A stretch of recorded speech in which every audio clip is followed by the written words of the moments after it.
So yun na nga mga guys, maganda yung weather sa labas and saktong-sakto kasi nag-set up nga daw ng ring para magkaroon ng friendly match sa basketball yung mga boys. At kung hindi nyo nga natatanong, laban na laban ng aking friend dyan kaya puntahan natin.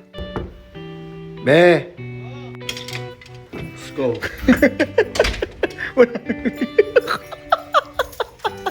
Wala nang, ang dali lang. Basketball ba kailangan nila? Kailangan ng pangmalakas.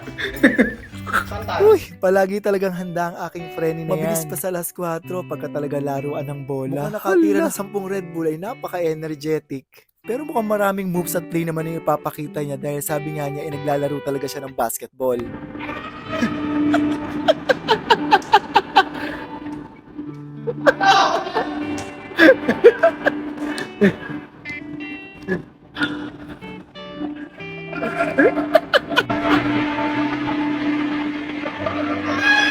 At ayan na nga, pinakitaan na tayo ng moves ng ating friendly na yan. And real talk lang guys, hindi naman sa lahat ng bagay ay kaya nating gawin or kaya nating laruin. Ang mahalaga ay kung saan tayo masaya. At bago nga matapos ang Pride Month, ay meron tayong isang paalaala mula kay Marinong Fresh. As long na wala kang ginagawang masama at wala kang tinatapakan na tao, ay gawin mo lang yung mga bagay na magpapasaya sa'yo. Ready for the go! And for sure, sa huli ay may papanalo mo rin yung mga hinahangat o pinapangarap mo sa buhay. Basta't samahan ng tiyaga, sipag at determinasyon, for sure, sure win yan. So paano ba yan mga guys? Enjoy watching the game muna. Hanggang sa muli at see you on my next vlog.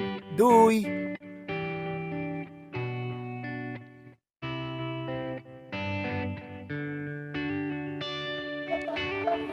Sige!